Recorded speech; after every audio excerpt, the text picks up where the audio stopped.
I nodded as I took a sip of my coffee. What do you mean when you say, yeah, it's nice, but the quiet is almost too quiet? I asked, puzzled. He laughed, nodding in agreement. Exactly right, he said. I thought it would be a good idea to stop by and keep you company for a while, since Emily's still out of town and the kids are staying with my parents. I actually have some free time on my hands. For the next hour, we talked about the usual topics, work, kids, and life in general. Jason had always been easy to talk to, and our conversations were usually light and full of playful banter. But something felt different that afternoon. There was a subtle shift in the way he looked at me, in the way he laughed at my jokes. It was as though an unspoken tension lingered between us, something that hadn't been there before. I tried to brush it off, telling myself I was imagining things. After all, Jason and I had known each other for years. He was practically family, and there was no reason to believe anything had changed. But as the afternoon wore on, the tension remained, growing steadily. We left the living room and moved into the kitchen, where I began preparing dinner. Jason leaned against the counter, and we continued talking casually. Then he asked, "So, how are things going with Greg?" His gaze met mine as he spoke. I shrugged, not thinking much of the question. "Same as always. You know I'm really busy with work," I replied. He nodded, then added, "Yeah, I get that. But how about your happiness?" The question took me by surprise, and I paused, trying to process it. I looked across at him, wondering where this was heading. "I'm happy," I said, though I couldn't help but question whether I really was. "Why? Do you have a question?" He hesitated before responding, running his fingers through his hair. "I'm not sure, Nicole. I just find myself wondering sometimes whether Greg truly appreciates everything you do. You're incredible. You keep everything in order, you look after the kids, and you make sure the house runs smoothly. Is he ever going to take the time to tell you that?" A knot of unease formed in my stomach as I scowled, feeling a sudden tension build. "I'm curious, Jason. What are you trying to say?" He let out a deep sigh, his fingers still tangled in his hair. "You know I've known you for a long time. I've seen how much you do for everyone around you. You deserve to be recognized and appreciated for all the work you put in. I just don't want you to feel like you're being taken advantage of."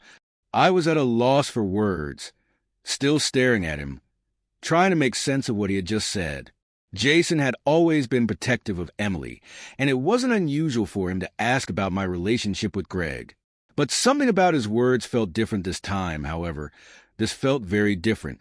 There was something in the way he was looking at me, in the tone of his voice, that made my heart race. I responded with a tone that was perhaps a bit too authoritative, trying to regain control of the situation. "I appreciate the concern, but Greg and I are fine," I said, my voice steady, but with a hint of firmness. Jason raised his hands in a gesture of submission. "It wasn't my intention to go too far. I just want to make sure you're doing well." Forcing a smile, I nodded. "It's not a problem at all." We both fell into an uncomfortable silence, the tension between us growing more intense with every passing second. As my thoughts raced in bewilderment, I could feel my pulse quicken. Was this just Jason expressing concern in his own way, or was there something deeper behind his words? Before I could continue to analyze it, Jason took a step closer to me. His voice dropped so low, it was almost a whisper. "Nicole," he began, his tone softer than before, "these past few days, I've been thinking about you a lot." My chest tightened, and I instinctively took a few steps back, trying to put some distance between us. My heart skipped a beat.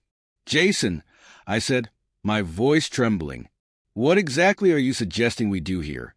There was a brief pause, during which his eyes never left mine.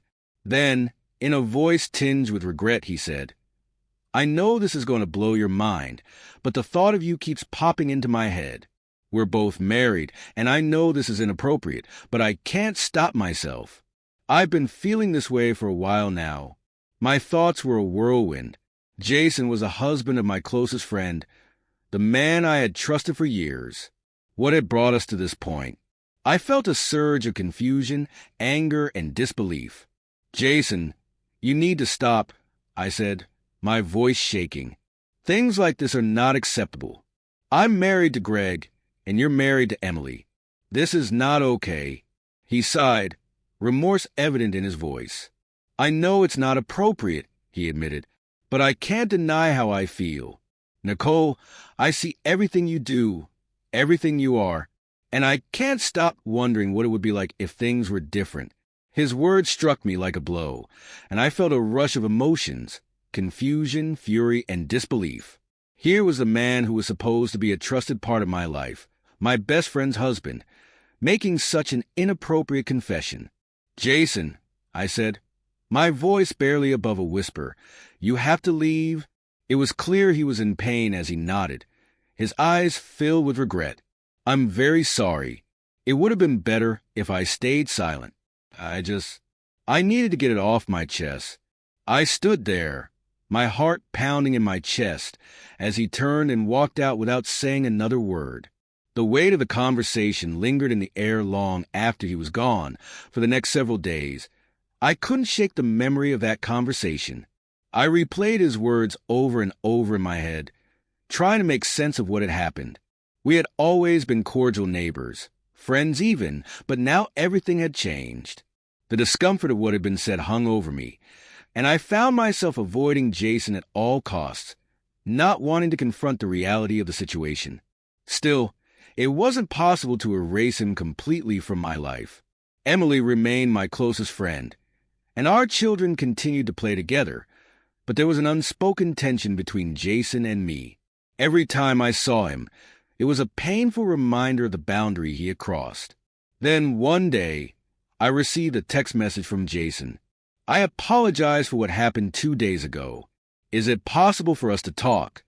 As I glanced at the message, my heart quickened. I knew I should disregard it and maintain my distance, but there was a part of me that wanted to hear him out, to try to understand what had led him to say what he did without thinking. I quickly replied, "Come over tonight." Later that evening, when Jason arrived, the tension between us was palpable. Sitting on the couch, the stillness was thick with unspoken words. Jason broke the silence first, his voice low and heavy with regret. "I'm sorry for what I said," he began. "I know I went too far, and I shouldn't have put you in that position." I was at a loss for words, so I simply nodded, not knowing how to respond. "I've been feeling disconnected from Emily lately," he continued, his voice tinged with frustration. "Even though I love her, we've been drifting apart. And I guess I've been searching for that connection somewhere else." My heart sank at his words, and I frowned. "That's not an acceptable excuse, Jason," I said firmly. "When you talk to me, you can't just say things like that. Emily is my closest friend, and I consider her my family. This isn't fair to her." He spoke again, his voice full of remorse. "I know. I just didn't know how to handle the emotions I was feeling." We fell silent again, the weight of the situation pressing down on us. I knew this had to end. We couldn't let this go any further, no matter what. Finally, I spoke, my voice resolute. "We can't do this, Jason. Not only is it a disaster, but it's also unfair to Emily and Greg. We have to put this behind us and move on with our lives." Jason nodded, pain clear in his eyes. "You're absolutely right.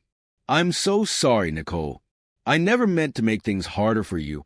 Over the next few weeks, things slowly returned to normal. Jason and I kept our distance, and I focused on my family, trying to repair the cracks that had appeared in my marriage. I was grateful that Emily never found out about the conversation I had with Jason. Still, I couldn't shake the feeling that something had shifted. On the surface, everything seemed to have returned to normal, but there was an undercurrent of tension between us, a constant reminder of the boundary that had been crossed. Upon reflection, I realized just how close I had come to losing everything I held dear. The temptation, the rush of excitement, all of it had almost made me forget what truly mattered. In the end, my family was the most important thing, and I had almost let that slip away.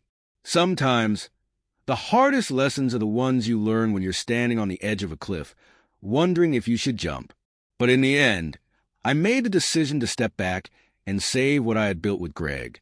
That, in the end, was all that truly mattered.